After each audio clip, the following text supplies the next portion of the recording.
은행 창구에서 통장 정리를 부탁한 정호는 숨죽이며 그 순간을 기다렸습니다. 통장을 받아든 순간 40년간 모은 퇴직금이 거의 사라져 있었고 정호는 그 자리에서 다리에 힘이 풀렸습니다. 이게 어떻게 된 일입니까? 떨리는 목소리로 물었지만 이미 일주일 전 큰 금액이 이체된 상태였습니다. 은행을 나선 정호는 길바닥에 주저앉으며 중얼거렸습니다.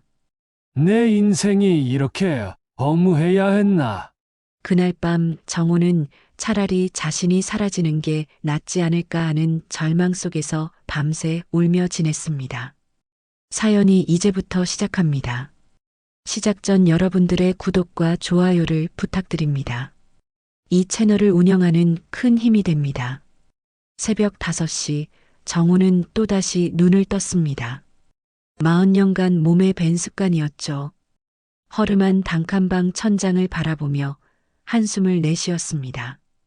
예전 같으면 지금쯤 차고에서 버스 점검을 하고 있을 시간이었습니다.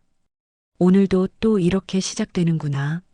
정호는 몸을 일으켜 세우며 중얼거렸습니다. 관절마다 삐걱거리는 소리가 났지만 여전히 새벽 공기는 상쾌했습니다. 창문을 열자 찬바람이 얼굴을 스쳤습니다. 세수를 하며 거울 속 자신을 바라봤습니다. 주름진 얼굴, 백발이 성성한 모습이지만 눈빛만큼은 아직 또렷했습니다. 내가 이제 72이구나. 나이를 되뇌어 보니 새삼스럽습니다. 40년 동안 핸들을 잡으며 하루도 빠짐없이 시민들을 태우고 내렸던 세월이 주마등처럼 스쳐갔습니다. 간단히 아침을 차려 먹으며 정호는 아들 민수 생각을 했습니다. 과장으로 승진했다는 소식을 들었을 때 얼마나 뿌듯했던지요. 내 아들이 이제 남부럽지 않게 살 수 있겠구나. 그때의 기쁨이 아직도 생생합니다. 며느리 영희도 보험 상담사로 열심히 일하고 있었습니다. 우리 영희가 참 억척스럽게 살아. 정호는 며느리를 자랑스러워했습니다. 집안 살림도 야무지게 꾸려가고 아들을 뒷받침해주는 모습이 기특했습니다. 퇴직금 통장을 꺼내 잔고를 확인했습니다. 40년 운전기사 생활의 결실이었습니다. 내 퇴직금으로라도 얘들 좀 보탬이 되면 됐지. 정호는 자신의 노후보다 자식들 걱정이 앞섰습니다. 부모의 마음이란 그런 것이었죠. 몸은 예전 같지 않았지만 가족을 향한 마음만큼은 여전히 뜨거웠습니다. 아침 운동 삼아 동네 한 바퀴를 돌며 정호는 평범한 하루를 시작했습니다. 길에서 만나는 동네 어르신들과 안부를 주고받으며 소소한 일상을 나누었습니다. 정호 씨, 요즘 아드님은 어떻게 지내세요? 동네 김씨 할아버지가 물었습니다. 과장으로 승진해서 바쁘게 지내요. 며느리도 일하느라 정신없고요. 정호는 자랑스럽게 대답했습니다. 하지만 마음 한편으로는 서운함도 있었습니다. 예전에는 일주일에 한두 번은 안부 전화라도 받았는데 요즘은 한 달에 한 번도 연락이 오지 않았습니다. 바쁘니까 그러겠지. 정호는 스스로를 달래며 이해하려 노력했습니다. 점심시간이 되자 정호는 혼자서 소박한 식사를 준비했습니다. 김치찌개 한 그릇이면 충분했습니다. 혼자 먹는 밥상이 쓸쓸하긴 했지만 가족들이 잘 지내고 있다는 생각에 마음을 다잡았습니다. 오후에는 동네 경로당에 나가 동년배들과 시간을 보냈습니다. 화투를 치며 옛 이야기를 나누는 것이 유일한 낙이었습니다. 요즘 젊은 것들은 부모를 잘 안 챙기더라. 한 어르신의 말에 정호는 고개를 끄덕였습니다. 저녁 무렵 집으로 돌아온 정호는 텔레비전을 켜고 뉴스를 봤습니다. 세상은 하루가 다르게 변하고 있었지만 자신의 일상은 똑같이 반복되고 있었습니다.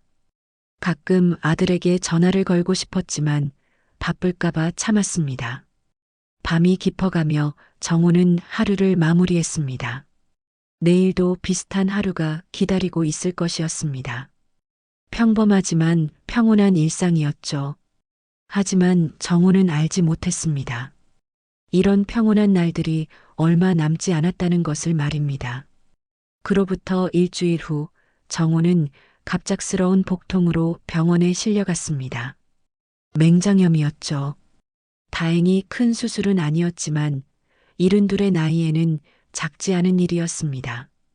병원 침대에 누워 천장을 바라보며 정호는 처음으로 자신의 나이를 실감했습니다. 아버지, 괜찮으세요? 민수가 병원에 도착한 것은 수술이 끝난 다음 날이었습니다. 정호는 아들의 얼굴을 보자 안도감이 밀려왔습니다. 민수야, 와줘서 고맙다. 하지만 민수의 표정은 어딘지 무거웠습니다. 영희도 함께 왔지만 예전처럼 따뜻한 미소는 보이지 않았습니다. 아버님, 많이 아프셨죠? 형식적인 인사말이었습니다. 정호는 무언가 달라진 분위기를 느꼈지만 수술 후 몸이 힘들어 깊이 생각하지 못했습니다. 며칠간의 입원 생활 동안 정호는 혼자 있는 시간이 많았습니다.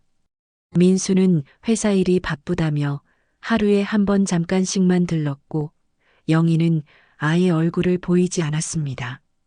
바쁘니까 그러겠지. 정호는 스스로를 달래며 이해하려 했습니다. 퇴원하는 날 아침 정호는 집으로 돌아갈 준비를 했습니다. 간병인에게 고마움을 표하며 짐을 챙겼죠. 아드님이 마중 나오신다고 하시더라고요. 간병인의 말에 정호는 기뻤습니다. 아들이 자신을 데리러 온다니 마음이 따뜻해졌습니다. 민수는 정시에 나타났습니다. 하지만 평소와 달리 말수가 적었고 표정도 굳어 있었습니다. 아버지, 가시죠. 간단한 인사만 하고는 정호를 부축해 차로 향했습니다. 정호는 아들의 차에 몸을 맡기며 집으로 돌아간다는 안도감에 잠시 눈을 붙였습니다. 그런데 차가 멈춘 곳은 정호가 살던 단칸방이 아니었습니다. 낡은 건물 앞에서 차가 섰을 때 정호는 눈을 비비며 주변을 둘러봤습니다. 민수야, 여기가 어디냐? 건물 입구에는 고시원이라는 간판이 걸려 있었습니다. 민수는 차에서 내려 트렁크를 열며 말했습니다. 아버지, 당분간 여기서 지내셔야겠어요. 정호는 순간 귀를 의심했습니다. 무슨 말인지 이해할 수가 없었죠. 민수야, 내가 무슨 말을 하는 거냐? 우리도 생활이 빠듯합니다. 민수의 목소리는 차갑기만 했습니다. 영희도 일을 그만둬야 할 상황이고 집값도 오르고 있어요. 아버지께서 이해해 주세요. 정호는 아들의 말을 들으며 가슴이 철렁 내려앉는 것을 느꼈습니다. 그럼 내 집은 어떻게 되는 거냐? 정호가 물었지만 민수는 대답하지 않았습니다. 대신 고시원 사장에게 다가가 이야기를 나누더니 돌아와서 말했습니다. 월세는 제가 낼 테니까 당분간만 참아주세요. 정호는 아직도 상황을 받아들일 수가 없었습니다. 민수야, 아버지가 뭘 잘못했냐? 왜 갑자기 이런 말을 하는 거냐? 목소리가 떨렸지만 민수는 냉정했습니다. 아버지 퇴직금도 이제 필요해요. 이게 최선이에요. 그 순간 정호의 머릿속이 하얘졌습니다. 퇴직금까지 내놓으라는 말이었습니다. 40년간 모은 전 재산을 달라는 것이었죠. 내 퇴직금을 왜 내가 가져가려 하냐? 정호의 목소리가 커졌습니다. 아버지, 큰 소리 내지 마세요. 민수가 주변을 둘러보며 말했습니다. 사람들이 다 봅니다. 그냥 들어가세요. 민수는 정호의 간단한 짐을 고시원 입구에 내려놓았습니다. 정호는 아들을 붙잡고 싶었지만 이미 민수는 차 문을 열고 있었습니다. 민수야, 아버지 말 좀 들어라. 하지만 민수는 돌아보지도 않고 차에 올라탔습니다. 시동을 걸며 마지막으로 던진 말이 정호의 가슴을 찔렀습니다. 며칠 생각해 보시고 연락하세요. 퇴직금 일은 빨리 정리해야 합니다. 그리고는 정말로 차를 몰고 떠나버렸습니다. 정우는 고시원 앞에 홀로 서서 멀어져가는 아들의 차를 바라봤습니다. 뒷모습만 남긴 채 사라져버린 아들의 차는 정우의 가슴에 비수를 꽂은 것 같았습니다. 40년간 가족을 위해 살아온 인생이 한순간에 무너져 내리는 기분이었습니다. 고시원 간판을 올려다보며 정우는 이것이 현실인지 꿈인지 분간할 수 없었습니다. 고시원 문을 열고 들어서자 좁디 좁은 복도가 정우를 맞았습니다. 컵라면 냄새와 눅눅한 곰팡이 냄새가 섞인 공기가 코를 찔렀죠. 형광등이 깜빡거리는 복도를 따라 걸으며 정우는 이곳이 정말 자신이 살아야 할 곳인지 믿을 수가 없었습니다. 203호실입니다. 고시원 사장이 열쇠를 건네며 말했습니다. 화장실은 공용이고 밥은 아래층 식당에서 드시면 됩니다. 규칙은 복도에 붙여놨으니 확인해 보세요. 무뚝뚝한 설명을 듣고 나자 사장은 곧바로 사라졌습니다. 문을 열자 2평 남짓한 작은 방이 나타났습니다. 책상 하나, 침대 하나가 전부였죠. 창문도 작아서 햇빛이 제대로 들어오지 않았습니다. 정우는 방 한가운데 서서 멍하니 주변을 둘러봤습니다. 이게 내가 살 곳이라니. 짐을 풀며 정우는 자신의 처지를 되돌아봤습니다. 어제까지만 해도 자신의 집이 있었고 가족이 있었는데 하루 만에 모든 것이 바뀌어 버렸습니다. 마치 꿈을 꾸는 것 같았지만 차가운 방바닥의 감촉이 이것이 현실임을 알려주었습니다. 창밖을 바라보며 정우는 한참을 앉아 있었습니다. 보이는 것은 맞은편 건물의 벽뿐이었죠. 내가 뭘 잘못했을까? 혼자 중얼거리며 지난 시간들을 떠올려 봤습니다. 아들을 위해 밤늦게까지 운전대를 잡던 날들, 며느리를 위해 용돈을 쥐어주던 기억들이 스쳐갔습니다. 저녁 무렵 복도에서 인기척이 들렸습니다. 옆방에서 누군가 나오는 소리였죠. 정우가 문을 열자 20대 중반쯤 되어 보이는 청년이 고개를 내밀었습니다. 안녕하세요. 새로 오신 분이시군요. 네, 그렇습니다. 정우는 어색하게 인사했습니다. 청년은 친근하게 웃으며 자신을 소개했습니다. 저는 옆방에 사는 박진호라고 합니다. 고시 준비하고 있어요. 정우도 간단히 자신을 소개했습니다. 어르신, 사정이 있으신 모양이네요. 진호가 조심스럽게 물었습니다. 정우는 처음 만난 사람에게 자신의 사연을 털어놓기가 망설여졌지만 마음속에 쌓인 답답함이 터져 나왔습니다. 저도 부모님 등골 빼먹다가 쫓겨났습니다. 진호의 솔직한 말에 정우는 오히려 마음이 놓였습니다. 자신만 이런 처지가 아니라는 생각이 들었죠. 나는 평생 운전대만 잡았는데 결국 아들에게 버려졌구먼. 정우는 처음으로 자신의 속마음을 낯선 이에게 털어놓았습니다. 여기 사는 사람들은 다들 사연이 있어요. 진호가 위로하듯 말했습니다. 저도 처음에는 힘들었는데 이제는 적응했어요. 어르신도 금방 익숙해지실 거예요. 진호의 따뜻한 말에 정우는 조금이나마 마음이 편해졌습니다. 다음 날부터 정우는 고시원의 새로운 일상에 적응하기 시작했습니다. 아침에 일어나면 복도 끝에 있는 공용 화장실에서 세면을 하고 아래층 식당에서 간단한 아침을 해결했습니다. 처음에는 모든 것이 어색하고 불편했지만 하루하루 지나며 점차 익숙해졌습니다. 고시원에는 다양한 사람들이 살고 있었습니다.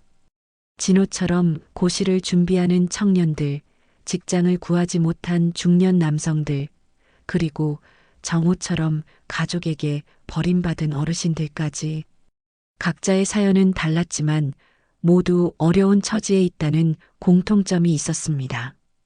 복도에서 마주치는 사람들과 인사를 나누며 정우는 이곳만의 규칙을 배워갔습니다. 밤늦게 큰 소리로 전화하지 않기, 공용 공간 깨끗이 사용하기, 서로의 사생활 존중하기 등 작은 공간에서 여러 사람이 함께 살아가는 지혜였죠. 일주일이 지나자 정우는 고시원 생활에 어느 정도 적응했습니다. 진호를 비롯한 몇몇 사람들과는 안면을 트고 간단한 대화를 나누기도 했습니다. 하지만 여전히 마음 한편에는 허전함과 서운함이 자리 잡고 있었습니다. 저녁 시간, 복도 창가에 앉아 바깥을 내다보는 것이 정호의 새로운 습관이 되었습니다. 사람들이 집으로 돌아가는 모습을 보며 자신도 언젠가는 이곳을 벗어날 수 있을까 생각했습니다. 하지만 현실은 그리 녹록하지 않았습니다. 민수에게서는 아무런 연락이 오지 않았습니다. 정우가 먼저 전화를 걸어봤지만 통화 중이거나 받지 않았습니다. 가끔 받더라도 아직 생각 중입니다라는 짧은 대답뿐이었죠. 정우는 점점 절망감에 빠져들었습니다. 그럼에도 정우는 포기하지 않았습니다. 새로운 환경에서 새로운 사람들과 관계를 맺으며 조금씩 변화하기 시작했습니다. 이곳의 규칙 속에서 살아가는 법을 익히며 자신만의 작은 일상을 만들어가고 있었습니다. 고시원에서 보낸 지 2주째 되는 날, 정호는 복도에서 익숙한 목소리를 들었습니다. 아버님 계세요? 영희의 목소리였습니다. 정호는 가슴이 두근거렸습니다. 며느리가 자신을 찾아온 것이 반가우면서도 한편으로는 불안했습니다. 문을 열자 영희가 서 있었습니다. 예전처럼 환한 미소는 없었지만 그래도 찾아와 준 것만으로도 고마웠습니다. 영희야, 어떻게 여기까지 왔냐? 정우는 며느리를 방 안으로 모셨습니다. 좁은 방을 둘러본 영희의 표정이 복잡해 보였습니다. 아버님, 이런 곳에서 지내시니 마음이 아픕니다. 영희가 말했지만 목소리에는 진정성이 느껴지지 않았습니다. 정우는 그래도 며느리가 자신을 걱정해 준다고 생각하며 마음을 열었습니다. 괜찮다. 적응하고 있으니까 걱정 마라. 영희는 잠시 침묵하더니 조심스럽게 입을 열었습니다. 아버님, 사실 오늘 온 이유가 있습니다. 정우는 영희의 진지한 표정을 보며 마음의 준비를 했습니다. 좋은 소식일 수도 있고 나쁜 소식일 수도 있다는 예감이 들었습니다. 민수가 요즘 정말 힘들어해요. 영희가 말을 이었습니다. 회사에서도 스트레스 받고 집에서도 우울해하고 있어요. 아버님 때문에 잠도 제대로 못 자고 있습니다. 정우는 아들이 자신을 걱정하고 있다는 말에 마음이 따뜻해졌습니다.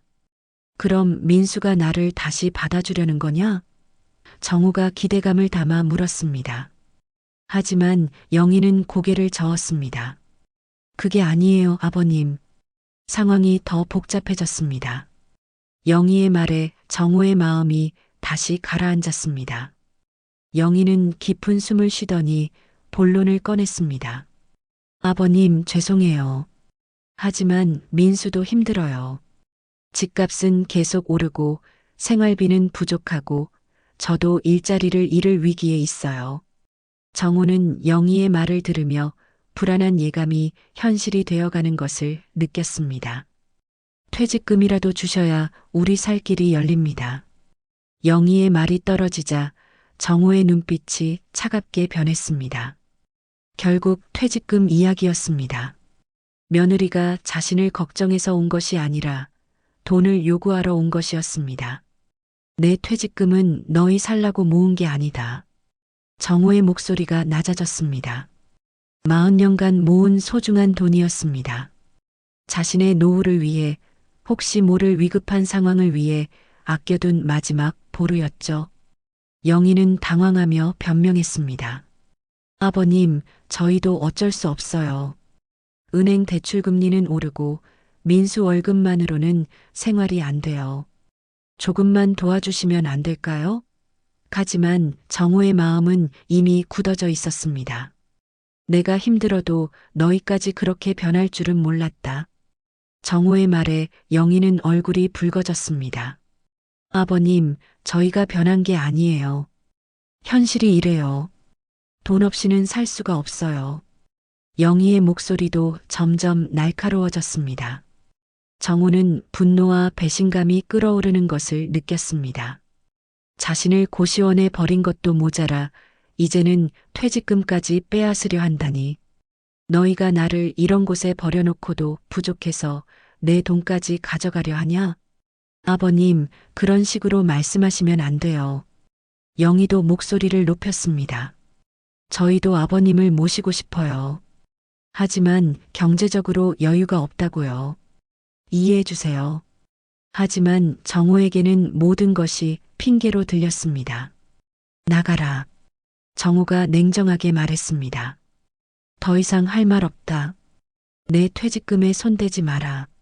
영희는 한참 정우를 바라보더니 한숨을 크게 쉬었습니다. 아버님, 진짜 마지막입니다. 다시 한번 생각해 보세요. 영희가 떠난 후 정우는 방 안에 혼자 앉아 있었습니다. 분노와 배신감이 가슴을 짓눌렀지만 입술을 깨물며 말을 삼켰습니다.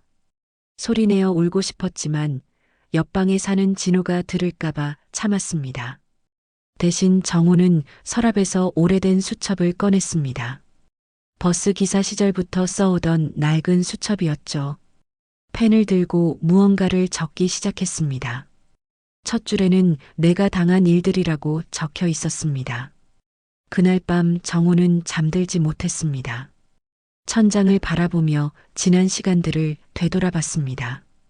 자신이 가족을 위해 희생한 모든 것들이 헛된 것이었나 하는 생각이 들었습니다. 하지만 동시에 이대로 당하고만 있을 수는 없다는 다짐도 서고 있었습니다. 새벽이 되어서야 정우는 잠이 들었습니다. 꿈속에서도 영희의 차가운 말들이 맴돌았습니다. 하지만 정우의 마음 한편에는 새로운 결심이 자리 잡고 있었습니다. 이제 더 이상 당하고만 살지는 않겠다는 의지였습니다. 영희와의 만남 이후 며칠이 지났지만 정우의 마음은 여전히 무겁기만 했습니다. 고시원 복도를 오가며 다른 사람들과 인사는 나누지만 마음속 깊은 곳의 상처는 쉽게 아물지 않았습니다. 그날도 정우는 답답한 마음을 달래려고 고시원 밖으로 산책을 나갔습니다. 동네 슈퍼마켓 앞을 지나던 정우는 익숙한 목소리에 발걸음을 멈췄습니다. 정우야, 정말 내가 맞냐? 돌아보니 버스 회사 동료였던 김상만이 서 있었습니다. 10년 전 먼저 퇴직해서 고향으로 내려간 친구였죠. 상만아, 너 언제 서울에 올라왔냐? 정우는 반가운 마음에 상만의 손을 잡았습니다. 하지만 상만의 표정은 어딘지 어두웠습니다. 손자 병문안 차 잠깐 올라왔는데 우연히 널 만나는구나. 두 사람은 근처 커피숍에 앉아 안부를 나누었습니다. 요즘 어떻게 지내냐? 상만이 물었습니다. 정우는 선뜻 대답이 나오지 않았습니다. 자신의 처지를 털어놓기가 부끄럽기도 하고 걱정을 끼치고 싶지도 않았습니다. 그냥 조용히 지내고 있다. 애매하게 답했지만 상만의 눈치는 빨랐습니다. 정우야, 너 무슨 일 있지? 상만이 걱정스러운 표정으로 물었습니다. 얼굴이 많이 상해 보인다. 정우는 한참 망설이다가 결국 자신의 상황을 털어놓았습니다. 고시원에 살고 있다는 것, 아들과 며느리가 퇴직금을 요구한다는 것까지. 상만은 정우의 이야기를 들으며 고개를 저었습니다. 요즘 자식들이 다 그래. 우리 때는 상상도 못할 일이지. 그러다가 상만이 갑자기 심각한 표정을 지었습니다. 그런데 정우야, 너 퇴직금 관련해서 이상한 소문 들었는데. 무슨 소문? 정우가 긴장하며 물었습니다. 상만은 주변을 둘러본 후 목소리를 낮춰 말했습니다. 회사 후배들한테 들었는데 내 아들이 퇴직금을 이미 건드렸다는 얘기가 있더라. 투자 실패로 날려버렸다고. 순간 정우는 머릿속이 하얘졌습니다. 그게 무슨 소리냐? 내 퇴직금은 내 통장에 그대로 있는데. 하지만 말을 하면서도 불안한 마음이 들었습니다. 최근 며칠간 통장을 확인하지 않았던 것이 문제였습니다. 상만이 안타까운 표정으로 말했습니다. 정호야, 혹시 모르니까 은행에 가서 확인해봐. 요즘은 인터넷으로 투자하다가 큰 돈 날리는 일이 많다더라. 정호의 가슴이 두근거리기 시작했습니다. 설마 하는 마음과 불안함이 교차했습니다. 상만과 헤어진 후 정호는 곧바로 은행으로 향했습니다. 걸어가는 내내 마음이 조마조마했습니다. 설마 민수가 그런 짓을 했을까? 아무리 그래도 부모 퇴직금에 손을 댔을 리는 없겠지. 스스로를 달래며 은행 문을 열었습니다. 창구에서 통장 정리를 부탁했습니다. 직원이 통장에 도장을 찍어주는데 정호는 그 순간을 숨죽이며 기다렸습니다. 통장을 받아든 순간 정호는 그 자리에서 다리에 힘이 풀렸습니다. 잔고가 거의 없다시피 했습니다. 이게 어떻게 된 일입니까?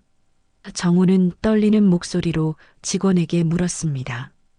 일주일 전에 큰 금액이 이체되었네요. 인터넷 뱅킹으로 처리된 것 같습니다.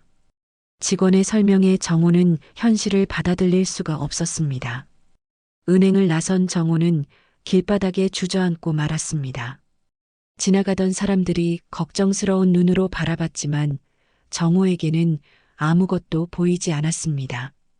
눈앞이 아득해졌습니다. 결국 퇴직금마저 사라진 것이었습니다. 민수가 정말 내 돈을 가져간 거냐? 정호는 중얼거렸습니다. 40년간 모은 소중한 돈이 아들의 손에서 하루아침에 사라져버린 것이었습니다. 배신감과 절망감이 가슴을 짓눌렀습니다. 겨우 몸을 일으켜 고시원으로 돌아온 정호는 방문을 잠그고 혼자만의 시간을 가졌습니다. 내 인생이 이렇게 허무해야 했나? 지금까지 살아온 세월이 모두 헛된 것처럼 느껴졌습니다. 가족을 위해 희생한 모든 것들이 무의미하게 여겨졌습니다. 그날 밤 정호는 차라리 자신이 사라지는 게 낫지 않을까 하는 생각까지 했습니다. 이제 남은 게 뭐가 있나?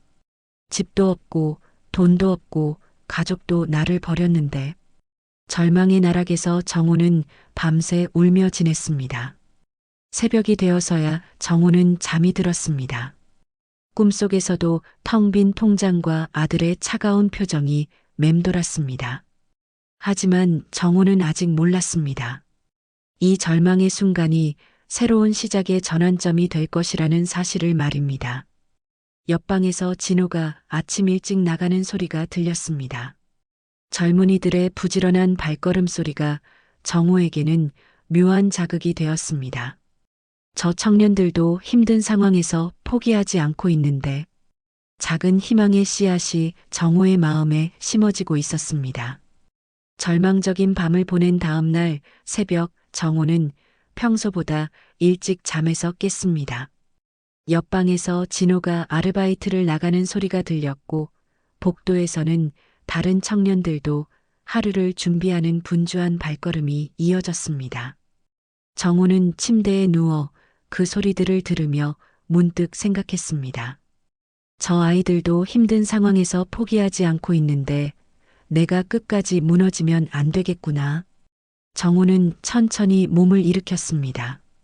퇴직금을 잃은 충격은 여전했지만 완전히 포기할 수는 없었습니다. 적어도 고시원에서 함께 지내는 젊은 친구들에게 희망을 잃은 모습을 보여주고 싶지 않았습니다. 세수를 하며 거울 속 자신을 바라본 정호는 하룻밤 사이에 더욱 늙어 보이는 얼굴을 마주했습니다. 하지만 눈빛만큼은 아직 완전히 꺼지지 않았습니다. 아직 끝나지 않았다. 스스로에게 다짐하며 고개를 끄덕였습니다. 아침 식사를 마친 후 정호는 자신의 방으로 돌아와 오래된 서랍을 열었습니다. 그 안에는 버스 기사 시절부터 써온 낡은 다이어리가 있었습니다. 먼지를 털어내며 첫 장을 펼치자 젊은 시절의 기억들이 되살아났습니다. 다이어리 첫 페이지에는 1985년 3월 첫 출근이라고 적혀 있었습니다. 26살에 버스 기사가 되었던 그날의 설렘이 생생했습니다. 그 이후로 매일매일 승객들과의 만남, 그들의 사연, 도시의 변화하는 모습들이 정호의 손글씨로 빼곡히 기록되어 있었습니다. 김할머니, 오늘도 병원 가시는군요. 건강하세요. 대학생 민지 취업 준비하느라 고생이 많습니다. 회사원 박씨 야근 때문에 힘들어 보이네요. 정호는 다이어리를 읽으며 수많은 승객들을 기억해냈습니다. 그들 각자의 이야기에 귀 기울이며 위로와 격려를 아끼지 않았던 자신의 모습이 떠올랐습니다. 40년간 버스를 운전하며 정호는 단순히 사람들을 태우고 내리기만 한 것이 아니었습니다. 때로는 상담자가 되어 주었고, 때로는 든든한 어른이 되어 주었습니다. 힘든 일이 있는 승객들에게는 따뜻한 말 한마디를 건네며 희망을 주었습니다. 그래, 내가 이렇게 많은 사람들을 위로해왔잖아. 정호는 다이어리를 읽으며 점차 마음을 다잡았습니다. 자신이 살아온 인생이 결코 무의미하지 않았다는 것을 깨달았습니다. 비록 가족에게는 버림받았지만 수많은 사람들에게 도움이 되는 삶을 살아왔습니다. 다이어리 중간 부분에는 특별한 기록들이 있었습니다. 승객들이 남긴 감사 인사들, 정호 덕분에 힘을 얻었다는 편지들, 그리고 어려운 상황을 극복한 승객들의 근황 소식들이 적혀 있었습니다. 정호는 이런 기록들을 보며 자신의 존재 가치를 다시 한번 확인했습니다.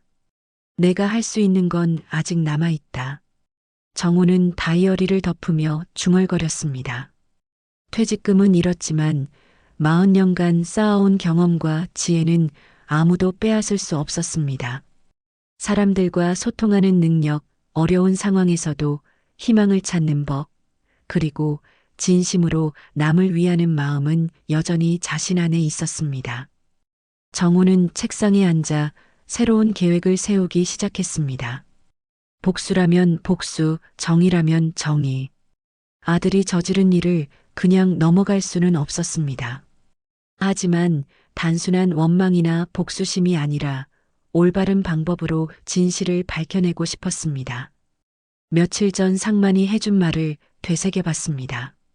민수가 투자 실패로 퇴직금을 날렸다는 이야기, 그리고 회사에서도 문제가 있다는 소문들. 정호는 이런 정보들을 바탕으로 진실을 파헤쳐볼 결심을 했습니다.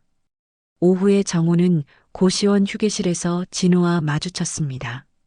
어르신, 오늘은 기분이 좀 나아 보이시네요. 진호의 말에 정호는 미소를 지었습니다. 젊은 친구들을 보면서 배우는 게 많다. 포기하면 안 되겠더라고. 어르신께서 포기하시면 저희는 어떻게 해요? 진호가 농담 반 진담 반으로 말했습니다. 어르신이 저희한테는 든든한 어른이시거든요. 인생 선배로서 많이 의지하고 있어요. 진호의 말에 정호는 가슴이 따뜻해졌습니다. 그날 저녁 정호는 다시 한번 다이어리를 꺼내 읽었습니다. 이번에는 단순히 과거를 회상하는 것이 아니라 앞으로 무엇을 해야 할지 계획을 세우기 위해서였습니다. 나는 아직 끝나지 않았다.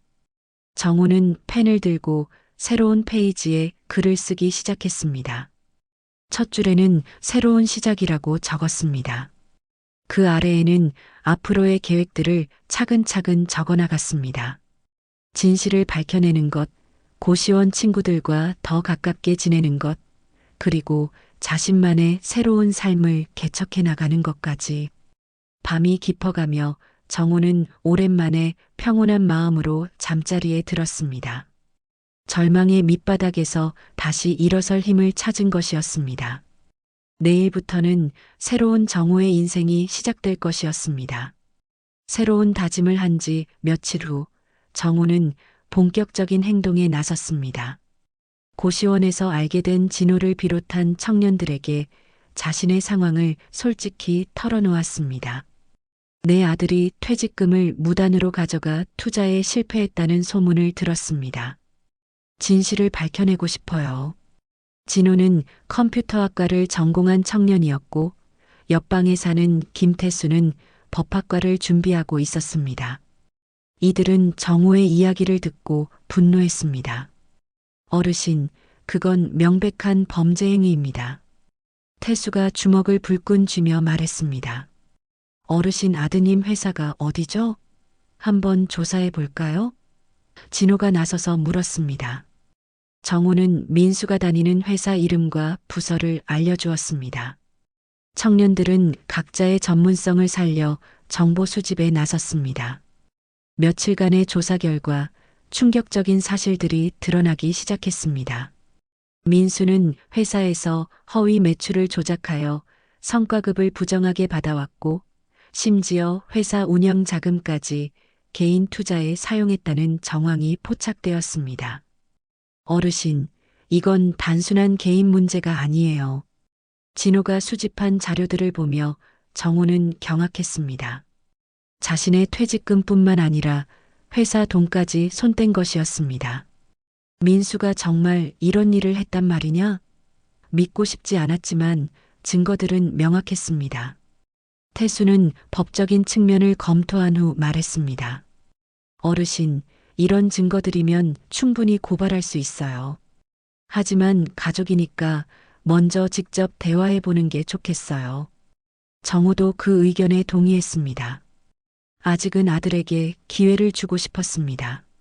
정호는 민수의 회사 앞에서 기다렸습니다. 퇴근 시간이 되자 민수가 나타났습니다. 아버지를 보고 깜짝 놀란 민수는 당황한 표정을 지었습니다. 아버지, 여기서 뭐 하세요? 목소리에 긴장감이 묻어 있었습니다. 민수야, 아버지와 이야기 좀 하자. 정호는 차분하게 말했습니다. 근처 카페로 자리를 옮긴 후 정호는 조사한 내용들을 조목조목 따져 물었습니다. 내가 내 퇴직금을 가져간 것뿐만 아니라 회사 돈까지 손댔다는 게 사실이냐? 민수의 얼굴이 창백해졌습니다. 한참을 침묵하던 민수가 마침내 입을 열었습니다.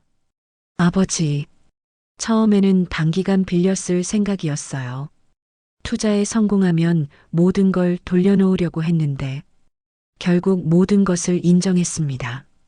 단기간 빌려 쓴다고? 정호의 목소리가 떨렸습니다. 그게 부모 퇴직금을 무단으로 가져가도 되는 이유냐? 회사 돈까지 손대는 게 정당하냐? 분노가 치밀어 올랐지만 정호는 최대한 냉정을 유지하려 노력했습니다. 민수는 변명을 늘어놓았습니다. 요즘 경제가 어려워서 투자밖에 답이 없다고 생각했어요. 성공하면 아버지도 가족도 회사도 모두 좋아질 거라고 생각했습니다.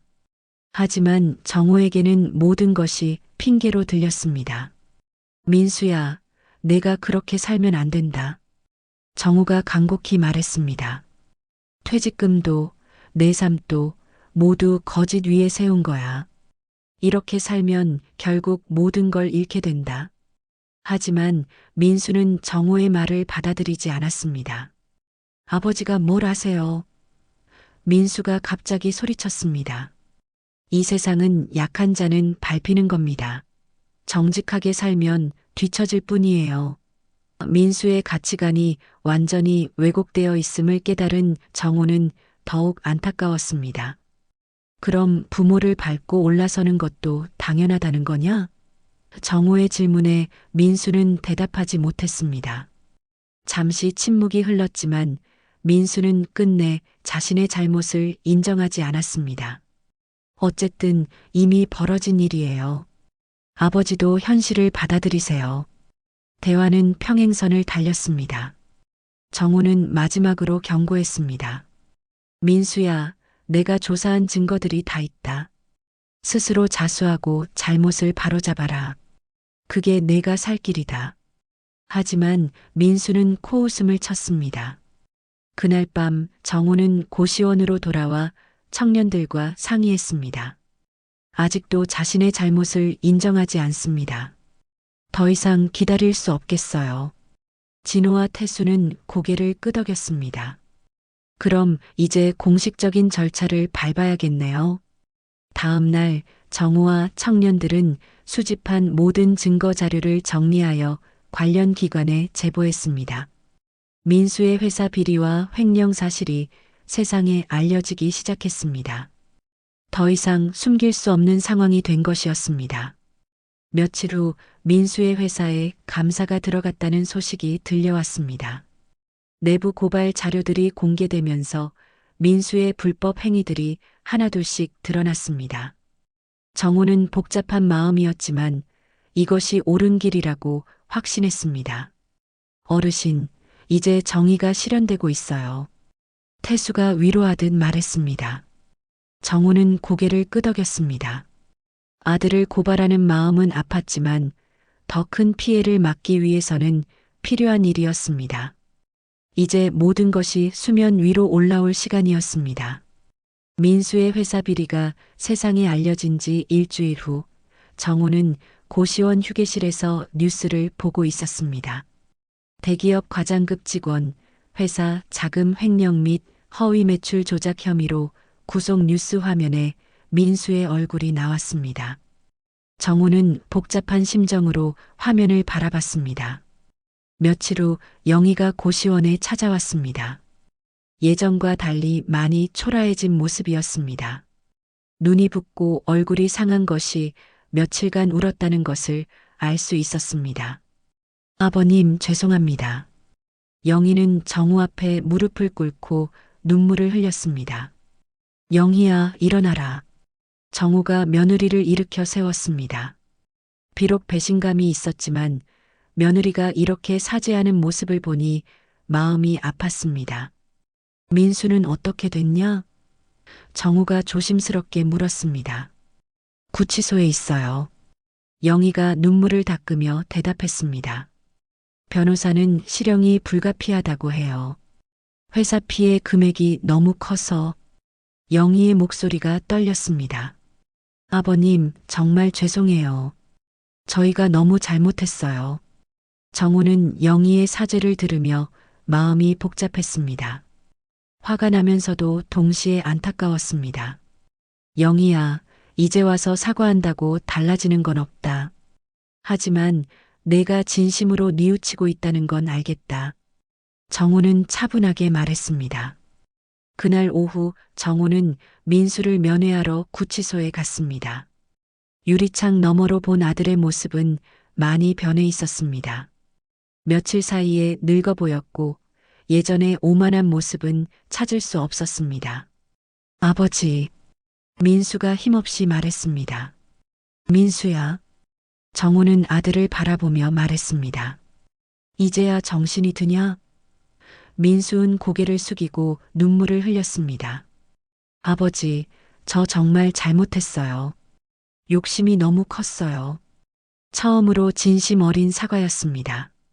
내가 저지른 일의 무게를 이제야 깨달았구나. 정우는 냉정하게 말했습니다. 하지만 이미 늦었다.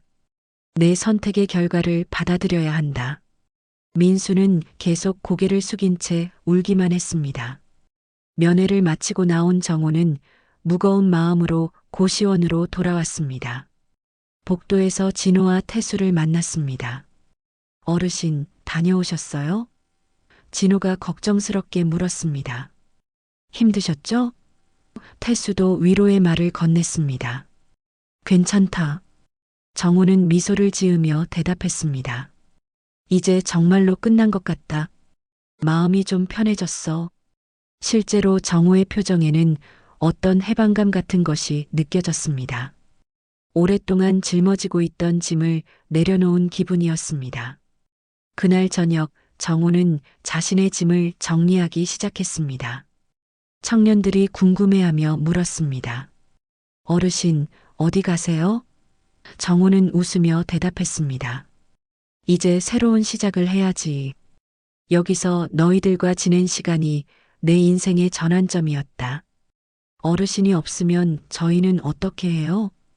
진호가 아쉬워했습니다. 어르신 덕분에 희망을 잃지 않을 수 있었는데요. 다른 청년들도 고개를 끄덕였습니다. 정우는 이들과의 시간이 자신에게도 소중했다는 것을 느꼈습니다. 너희들이 나에게 더 큰 힘이 되어줬다. 정우가 진심으로 말했습니다. 젊은 친구들의 포기하지 않는 모습을 보면서 나도 다시 일어설 수 있었거든. 청년들은 정우의 말에 감동했습니다. 다음 날 아침 정우는 고시원을 떠날 준비를 마쳤습니다. 그리 많지 않은 짐이었지만 이곳에서의 경험들은 가슴에 깊이 새겨져 있었습니다. 청년들이 모두 나와서 배웅해 주었습니다. 어르신 건강하세요. 가끔 소식 전해주세요. 물론이지. 정우는 한 명 한 명과 악수를 나누었습니다. 너희들도 포기하지 말고 꿈을 이뤄라. 어르신이 응원하고 있을게. 청년들의 눈에 눈물이 글썽였습니다. 고시원을 나서며 정우는 속으로 다짐했습니다. 이제 다시 운전대를 잡아야지. 버스가 아니라 내 인생의 핸들을 말이다. 가족에게 버림받았지만 세상에게는 버림받지 않았다는 것을 깨달았습니다. 정우는 새로운 보금자리를 찾아 길을 떠났습니다. 퇴직금은 돌려받을 수 없었지만 더 소중한 것을 얻었습니다. 자신의 가치를 다시 발견한 것이었죠. 40년간 쌓아온 경험과 지혜, 그리고 사람들과 소통하는 능력은 누구도 빼앗을 수 없는 자산이었습니다. 몇 달 후 정우는 작은 동네에서 마을버스 운전기사로 새로운 삶을 시작했습니다. 고시원에서 만난 청년들과는 여전히 연락을 주고받으며 서로에게 힘이 되어주고 있었습니다. 진호는 공무원 시험에 합격했고 태수는 법대에 입학했다는 기쁜 소식을 전해왔습니다. 나는 끝까지 살아남는다. 정우는 새로운 버스의 운전석에 앉으며 중얼거렸습니다. 세상이 자신을 넘어뜨리려 해도 가족이 등을 돌려도 끝까지 포기하지 않겠다는 의지였습니다. 72의 나이에 찾은 새로운 희망이었습니다. 햇살이 따스한 어느 날 정우는 운전석에서 미소를 지으며 새로운 하루를 시작했습니다. 이제 진짜 자신만의 인생이 시작되는 것이었습니다.